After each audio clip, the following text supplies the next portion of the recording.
Tem roda de conversa daqui a pouco no auditório da Defensoria Pública do Estado sobre igualdade entre homens e mulheres. Nós convidamos a Lindevânia de Jesus Martins, ela é defensora pública, titular do Núcleo da Mulher e vai conversar com a gente aqui ao vivo no programa a respeito da roda de conversa que acontece daqui a pouquinho. Lindevânia, seja bem-vinda, tudo bem, minha querida? Muito obrigada, tudo bem. Prazer receber você aqui no programa. Igualdade entre homens e mulheres.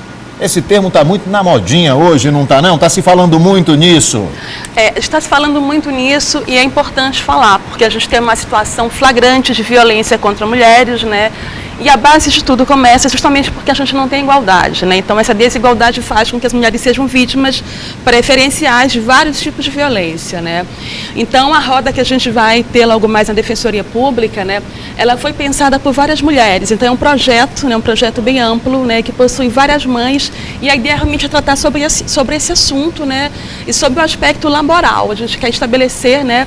Diretrizes dentro da nossa instituição, né? Para a gente poder trabalhar isso internamente e também fazer um diagnóstico sobre como está a situação na nossa instituição. Aí vocês vão falar, vocês têm esse foco, mas o assunto ele se abre, porque assim, Lindevânia, a gente tem hoje na sociedade algumas discussões muito pontuais em relação à mulher e a gente vê acontecendo diversas formas de violência, né? Porque a violência não é só aquela que a gente mostra aqui, que o marido, o companheiro não aceitou o fim do relacionamento, e vai e mata, e vai e persegue, não sei o que lá. Mas nós temos diversas formas de violência velada contra a mulher, como, por exemplo, defender que a mulher ganhe menos do que o homem exercendo a mesma função, ou dizer que a mulher, porque é engravida, deve ganhar menos. E outras formas ainda bastante escondidas e que estão presentes se a gente não se vigiar, até na nossa própria forma de falar. E eu procuro, às vezes, me vigiar para não estar cometendo isso, não é verdade? Vocês vão ampliar essa discussão para além dessa questão laboral? Sim, porque o que acontece, assim, acaba que quando a gente fala em violência, as pessoas geralmente pensam, né, em feminicídio, pensam em lesão corporal. E feminicídio é o ápice de uma violência, né, que ela começa mais ali embaixo, em situações que às vezes são ignoradas. Tá? A gente tem a violência psicológica, quando essa mulher ela é perseguida, quando ela é manipulada. A gente tem violência institucional também por parte dos estados, né? A gente tem essa violência laboral também, quando se diz que uma mulher pode ganhar menos do que um homem, né? Então a intenção de fato é a gente poder trabalhar essa violência que está na base, tá? E esse projeto a gente quer replicar ele em outras instituições, tá? A gente quer que se possa discutir, né, essa violência que é negligenciada, que é considerada menor e que às vezes não é enxergada, que é invisibilizada, que a gente possa realmente, né, avançar em igualdade na nossa sociedade. Você falou uma coisa interessantíssima, hein? Que é a questão da violência institucional e que é preciso a gente conseguir enxergar ela se manifestando. Quando uma mulher é vítima de violência, que ela procura, por exemplo, o amparo no poder público e ela é ignorada e a própria sociedade trata isso como um mimimi. Enfim, nós estamos falando aí de um tipo de violência que vem depois de uma violência sofrida que agrava a situação que a mulher acabou de viver. E aí você fala de violência psicológica, pode ser em casa, com o companheiro, mas pode ser também no trabalho, você está falando de assédio moral, né? E não só moral, mas assédio sexual também. Então, é interessante. E a gente tem pautado esse assunto aqui diversas vezes no programa, Lindevânia, porque eu fico abismado de conversar com algumas pessoas e as pessoas tratarem isso como se fosse mimimi. É moda você dizer, tudo é mimimi. Não é mimimi, gente. É algo sério que eu quero dar os parabéns por vocês estarem tratando disso. E tem que ter esse espaço aqui para vocês se manifestarem, falar a respeito disso e para a gente discutir e divulgar também essas temáticas. E é importante a discussão para a gente compreender realmente o que é violência. Tá? Então, muitas situações que são situações de violência, de respeito às mulheres, não entendem e não conseguem se perceber como vítimas de violência. Agora, e os homens também. Quando as próprias mulheres não entendem isso... Pois é porque a gente também replica machismo, né? Então a gente vive numa sociedade que ela nos reprime tanto que a gente acha que realmente a gente pode sofrer esse tipo de controle, esse tipo de violência. Por exemplo, eu atendo mulheres, né, que elas estão há anos numa situação de violência, numa situação de que o marido espanca essa mulher, ela diz assim, olha, mas não é tão ruim porque minha mãe, ela apanhou mais do que eu. Ou seja, está entendendo?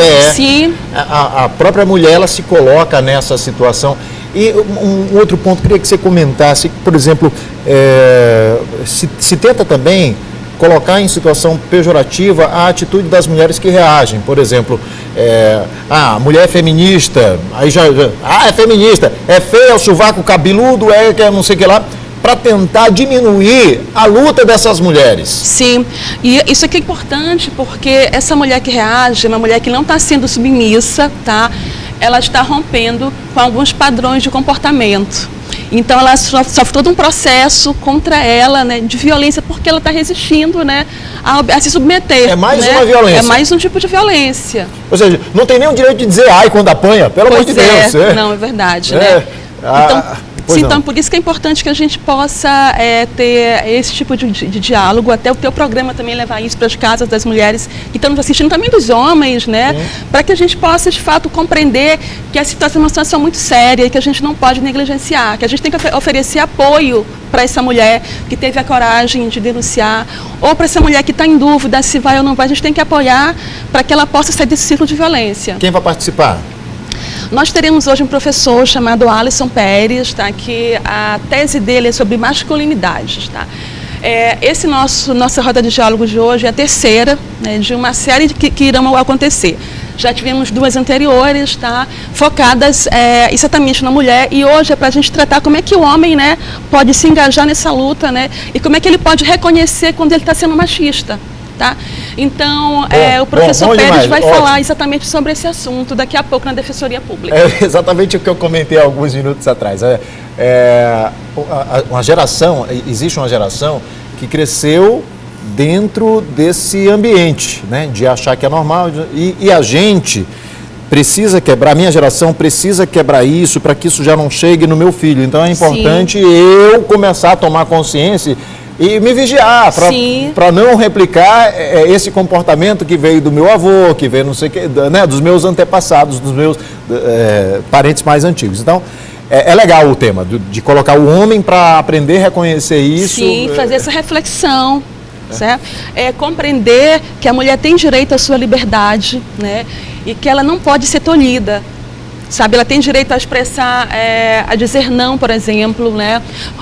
Conhecer, por exemplo, que elogios em ambiente de trabalho são inapropriados, elogios que façam referência ao aspecto físico. A mulher está num ambiente de trabalho, o que se vai exigir dela é competência, não beleza, né? Então, por que se elogia... Agora, você pode confundir isso também com um elogio saudável. Um elogio saudável, claro. A mulher gosta de ver que ela está bonita, bem arrumada e tal. Mas existe um limiar ali que não pode ser ultrapassado. Exatamente, né?